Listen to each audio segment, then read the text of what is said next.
Olá, queridos alunos. Dando sequência em nossas aulas online, nós ainda veremos sobre os modos de vida na América, Mesoamérica e antes.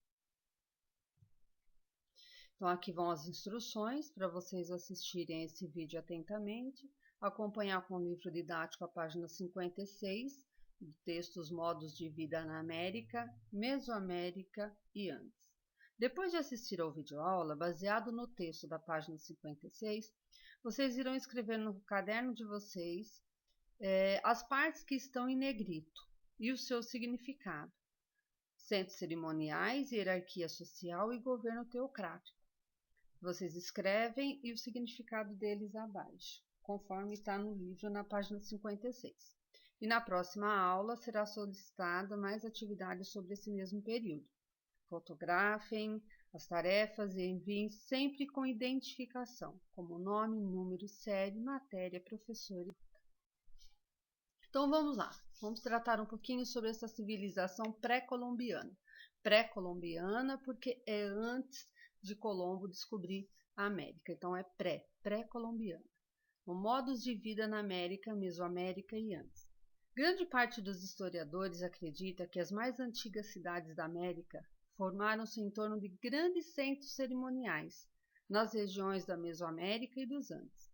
Há pelo menos 5.000 anos, já existiam ali sociedades organizadas em cidades, nas quais o poder estava centralizado nas mãos de governantes. Nelas havia especialização do trabalho e atividade comercial, ou seja, eles já se organizavam de como trabalhar, se especializaram no trabalho e vendiam e compravam ou trocavam mercadorias. Já existia a atividade comercial. Na Mesoamérica e nos Andes, as condições climáticas e ecológicas, assim como um conjunto de circunstâncias particulares, permitiram a domesticação do milho e o desenvolvimento de uma agricultura intensiva por volta do terceiro milênio a.C. Essas condições permitiram nessas áreas o desenvolvimento de civilizações caracterizadas por forte hierarquia social, ou seja, tem sempre um que comanda e vai ditando as regras, as ordens para o outro de baixo. É assim que funciona a hierarquia social, sempre de cima para baixo. Por sistemas de governo teocrático. O que é esse governo teocrático? É o governo em que o poder é exercido por um soberano, que é considerado um deus ou um representante divino. Então, por um sistema desse governo. Qual é esse governo? Governo teocrático. E por construções arquitetônicas monumentais. A capacidade de alimentar grandes conjuntos populacionais era propiciada pelo desenvolvimento da agricultura intensiva, que fixava as populações nativas e impulsionava o crescimento da urbanização. As cidades iam crescendo. Outra característica marcante das áreas nucleares da América, que foi o surgimento dessas grandes cidades. Quem foram os Incas, os Maias e os Aztecas? Foram povos que dominaram boa parte das Américas antes da chegada dos europeus ao continente, no século XVI. A civilização maia foi a primeira a se consolidar como império, atingindo o auge no final do século IX, época em que o território maia se estendia do sul do México a Guatemala. Arqueólogos especulam que guerras ou esgotamento das terras cultiváveis levou a civilização a um rápido declínio a partir do ano 900, no início do século XVI, quando os espanhóis desbravaram a América. Os maias encontrados eram simples agricultores que apenas praticavam rituais religiosos de seus ancestrais, e já os aztecas estavam no auge nesse período. A civilização deles surgiu mais ao norte do México, enquanto seus vizinhos maias entravam em decadência. E aí os aztecas começaram a crescer por volta do século XII.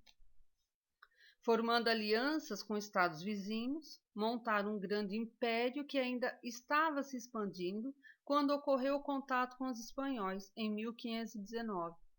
Em apenas 2 anos, os invasores do Velho Mundo dominaram o mais importante centro azteca, Tenochtitlán, atual cidade do México, era outro império pré-colombiano que chegava ao fim, ou seja, primeiro foram os maias, né, que foram se dizimando, depois com a chegada dos espanhóis, os astecas. Na América do Sul, os incas viveriam uma história semelhante, até o século XIV. Eram só mais uma tribo indígena espalhada pela Cordilheira dos Andes, mas a partir do século XV se expandiram, atacando vilas vizinhas. Quando os espanhóis chegaram, os incas já dominavam uma grande área do norte do Equador, a região central do Chile. Epidemias e lutas pela sucessão imperial deixaram a civilização enfraquecida para enfrentar os conquistadores europeus. Resultado: assim como fizeram com os astecas, os espanhóis derrotaram rapidamente o Império Inca. Levou só 3 anos, de 1532 a 1535. Então aqui nós vimos um pouco sobre, Incas, Maias e Astecas. Na próxima aula vocês terão mais atividades sobre esse período. Então, o que vocês irão fazer nessa próxima aula? Trabalhando com vídeo documentário. Vocês irão assistir esse vídeo sobre as grandes civilizações, que vai tratar dos maias, incas e astecas, e vão desenvolver as atividades abaixo. E quais são essas atividades? Você vai desenvolver no seu caderno de história um relatório, no mínimo de 10 linhas, sobre o vídeo assistido e os textos estudados sobre as grandes civilizações. Leia e assista ao vídeo com atenção. Confio em você.